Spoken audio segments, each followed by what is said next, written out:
Hello hello hello আশা করছি সবাই ভালো আছেন। আজকেও আরেকটা নতুন লিঙ্ক বিল্ডিংয়ের স্ট্র্যাটেজি শেয়ার করব। এই লিঙ্ক বিল্ডিং স্ট্র্যাটেজি সম্পর্কে কিন্তু সবাই আমরা কম বেশি জানি। ইডু লিঙ্ক এবং গভ লিঙ্ক এ সম্পর্কে কিন্তু সবাই আমরা জানি, যারা অন্ততপক্ষে এসইওর সাথে রিলেটেড। এবং এই এডু এবং গভ লিঙ্ক এগুলো খুবই ইফেক্টিভ এবং অন্য দিক থেকে হলো যদি ফ্রিতে পেয়ে গেলেন তো ভালো, আর তা না হলে ভালো মানের ইডু এবং গভ ব্যাকলিঙ্ক কিনতে হলে অনেক সময় $1,000-1,200 লাগে অনেক সময়, যে একটা ব্যাকলিঙ্ক কেনার জন্য। এখন কথা হচ্ছে কেন এত এক্সপেন্সিভ এই একটা ব্যাকলিঙ্ক? এর কারণ হচ্ছে, একটা জিনিস চিন্তা করেন, ইডু এবং গভ এই মানে লিঙ্কগুলো, ইডু যেমন একটু দেখাই আমাদের বাংলাদেশি education board.gov.bd।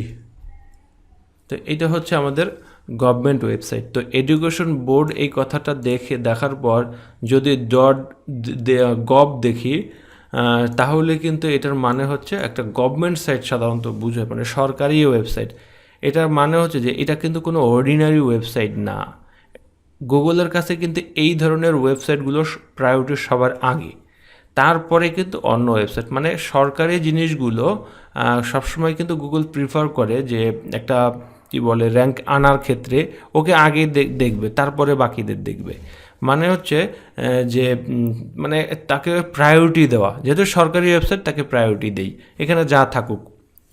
তো আর অন্যদিকে হচ্ছে এটা হলো গভ গেল। ইডু দেখেন, এই ওয়েবসাইটটার লেখা আছে daffodilvarsity.edu.bd।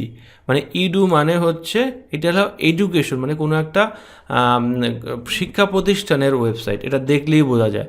তার মানে কি, আপনার কি মনে হয় যে একটা শিক্ষা প্রতিষ্ঠানের ওয়েবসাইট আর একটা গভর্নমেন্ট ওয়েবসাইট চাইলে যে কেউ করতে পারে?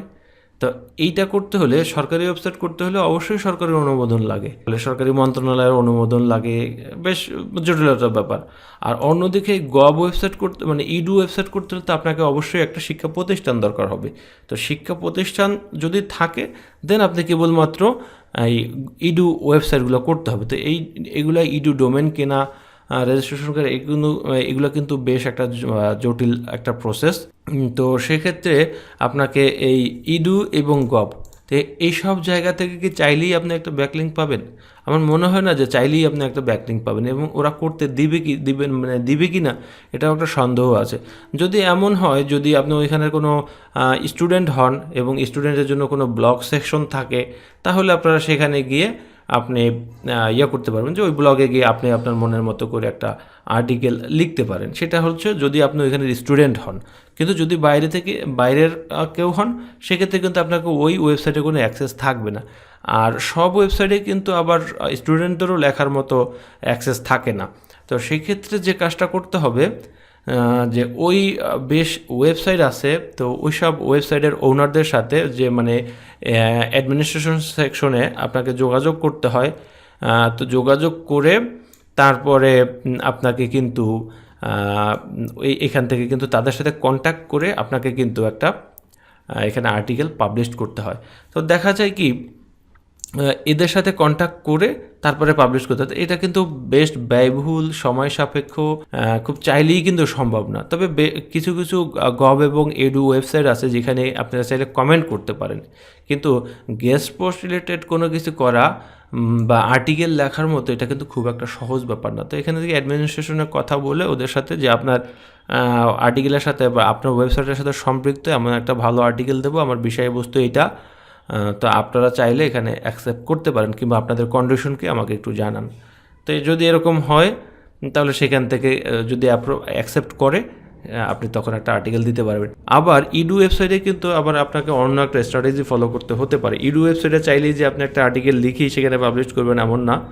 তো ওদের অ্যাডমিনিস্ট্রেশন সেকশনে যোগাযোগ করে এমন কিছু অফার করতে পারেন। আমি আপনাদের কলেজের স্টুডেন্টের জন্য একটা স্কলারশিপের ব্যবস্থা করেছি, $500 বা $1,000। আপনি যদি আমার আর্টিকেলটা একটু পাবলিশ করেন, তাহলে যারা আমার এই একটা এই প্রোগ্রামে যদি কেউ অ্যাটেন্ড করে, তাহলে আমি স্টুডেন্টদের, এতজন স্টুডেন্টকে আমি $500 বা $600 বা $800 বা $1,000 আমি একটা স্কলারশিপ দিব। তো তো এরকম যদি অফার করেন দেন কেবলমাত্র অ্যাডমিনিস্ট্রেশন সেকশন থেকে কিন্তু আপনাকে অ্যালাউ করতে পারে আপনাকে আর্টিকেল পাবলিশ করার জন্য। তো এই জন্যই আসলে গভ এবং ইডু ওয়েবসাইটগুলো এরকম এতটা ভ্যালুয়েবল, এবং এখানে লিঙ্ক বিল্ডিংগুলো বা এখানে যদি আপনি লিঙ্ক করতে পারেন আপনার সাইট খুব দ্রুত র্যাঙ্ক করে যাবে। তাই এটা আসলে খুব একটা ব্যয়বহুল আর সময় সাপেক্ষ। আর এছাড়া আপনি চাইলে ইডু এবং সাইটগুলোতে আপনি কমেন্ট করতে পারেন। তো ইডু এবং সাইটগুলোতে কমেন্ট করার বেশ কিছু স্ট্র্যাটেজি আছে। দেখেন আমি এখানে কিছু স্ট্র্যাটেজি রেখেছি, এখানে কিভাবে খুঁজে বের করতে হয় কমেন্ট করার জন্য। জাস্ট গুগলে গিয়ে পেস্ট করবেন সাইটের পোস্ট কমেন্ট, এখানে গিয়ে আপনার নিশ লিখবেন বিউটি টিপস। জানেন না বিউটি টিপস রিলেটেড পাবেন কি না, অন্তত পক্ষে ইডু সাইট দেখি পাওয়া যায় কিনা, যদি পাওয়া যায় তো বেটার। এরকমভাবে সবগুলো খুঁজে দেখতে হবে যে গভ টাইপের সাইটগুলোতে পাওয়া যায় কিনা বা এডু টাইপের সাইটগুলোতে পাওয়া যায় কিনা, সেগুলো খুঁজতে হবে। কমেন্ট করার কোনো অপশন আছে কিনা, একটা ইডু সাইটে মনে হয় এখানে অনেক কমেন্ট করার অপশন আছে। এই যে অনেক কমেন্ট আছে, হ্যাঁ এখানে আপনি একটা কমেন্ট করার অপশন পাবেন, এই হাজার হাজার শত শত কমেন্ট আছে। তো এখান থেকে একটা কমেন্ট মানে ব্যাকলিঙ্ক এখান থেকে পেতে পারেন, এর বেশি কিছু না। হ্যাঁ এখানে গিয়ে আপনি হয়তো বা কমেন্ট করতে পারেন, একটু নিচে গিয়ে দেখি এত কমেন্ট, হাজার হাজার শত শত কমেন্ট আছে। হয়তো বা দেখা যায় অন্যরা একটু খোঁজ পাইছে এখানে ইডু সাইটে ব্যাকলিঙ্ক করা যায়, কমেন্ট করা যায়, যারা এসইও নিয়ে কাজ করে তারা একটু খোঁজ খবর রাখছে আর কি। ওই কমেন্টিং হচ্ছে ওই একই প্রসেস, নাম ঠিকানা দেওয়া, তারপরে ওই যে নাম দেওয়া, ইমেল দেওয়া, তারপর ওয়েবসাইট দেওয়া এবং কমেন্ট লিখে সুন্দর করে পাবলিশ করা। দেখেন অনেক কমেন্ট আছে, অনেক কমেন্টগুলো লোড হতে সময় লাগবে। এই যে লোড হয়ে গেছে, দেখেন নাম লিখবেন, ইমেল অ্যাড্রেস লিখবেন, ইউআরএল দেবেন, সুন্দর করে একটা কমেন্ট দিবেন, জাস্ট প্রিভিউ করবেন অথবা পোস্ট দিবেন। এখান থেকে কিন্তু আবার একটা ব্যাকলিঙ্ক পাবেন, ইডু ব্যাকলিঙ্ক মানে ইডু সাইট থেকে ইডু ব্যাকলিঙ্ক এগুলা, ঠিক আছে। তো এইভাবে ওই ওয়েবসাইট খুঁজে বের করার একটা আছে, কোড দিয়েছে, এই কোডটাকেও আপনারা এইভাবে গুগলে কপি করে কিওয়ার্ডের জায়গায় ইওর নিশ কিওয়ার্ড লিখে সার্চ দিবেন, মানে এই নিশ কিওয়ার্ডের জায়গায় আপনার কিওয়ার্ড লিখে গুগলে সার্চ দিবেন, দেখবেন এখান থেকেও আপনারা গভ এবং ইডু এই সাইটগুলো মানে কিছুটা মানে দুই কমেন্টিং সেকশনগুলো মানে অন্তত পক্ষে পাবেন, মানে কমেন্ট করার অপশন পাবেন আর কি। যাই হোক এটাই হচ্ছে মূলত গভ এবং ইডু ব্যাকলিঙ্ক। তো খুবই ইফেক্টিভ, দেখেন খুঁজতে থাকেন, খুঁজতে খুঁজতে যখনই পাবেন তখনই এটাকে লিস্ট করে রাখবেন, তাহলে ভবিষ্যতে কাজে লাগবে। যাই হোক আজকের মতো তাহলে এই পর্যন্তই, সবাই ভালো থাকুন, সুস্থ থাকুন, আল্লাহ হাফেজ।